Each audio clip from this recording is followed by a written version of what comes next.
31 நாள் புதிய ஏற்பாட்டின் ஒரு அதிகாரத்தை எழுதும் திட்டம்.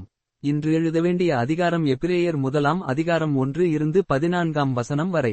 எபிரேயர் முதலாம் அதிகாரம் 15ஆம் வசனம். நாள் 8 தேதி டிசம்பர். எபிரேயர் அதிகாரம் 1 பூர்வகாலங்களில் பங்குபங்காகவும் வகைவகையாகவும் தீர்க்கதரிசிகள் மூலமாய் பிதாக்களுக்கு திருவுளம்பற்றின தேவன். 2 இந்த கடைசி நாட்களில் குமாரன் மூலமாய் நமக்கு திருவுளம்பற்றினார். இவரை சர்வத்துக்கும் சுதந்திரவாளியாக நியமித்தார். இவரைக் கொண்டு உலகங்களையும் உண்டாக்கினார்.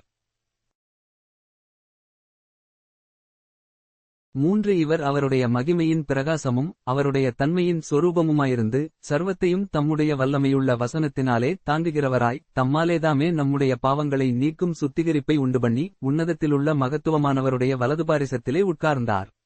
4 இவர் தேவதூரை பார்க்கிலும் எவ்வளவு விசேஷித்த நாமத்தை சுதந்தரித்துக் கொண்டாரோ அவ்வளவு அதிகமாய் அவர்களிலும் மேன்மையுள்ளவரானார். 5 எப்படியெனில் நீர் என்னுடைய குமாரன், இன்று நான் உம்மை ஜெனிப்பித்தேன் என்றும் நான் அவருக்கு பிதாவாயிருப்பேன், அவர் எனக்கு குமாரனாயிருப்பார் என்றும் அவர் தூதர்களில் யாருக்காவது எப்போதாகிலும் சொன்னதுண்டா? 6 மேலும் தமது முதற்பேரானவரை உலகத்தில் பிரவேசிக்கச் செய்தபோது தூதர்கள் யாவரும் அவரை தொழுதுகொள்ளக் கடவர்கள் என்றார். 7 தேவதூதரை குறித்தோ தம்முடைய தூதர்களை காற்றுகளாகவும் தம்முடைய ஊழியக்காரரை அக்கினி ஜுவாலைகளாகவும் செய்கிறார் என்று சொல்லியிருக்கிறது. 8 குமாரனை நோக்கி, தேவனே, உம்முடைய சிங்காசனம் என்றென்றைக்கும் உள்ளது, உம்முடைய ராஜ்யத்தின் செங்கோல் நீதியுள்ள செங்கோலாயிருக்கிறது.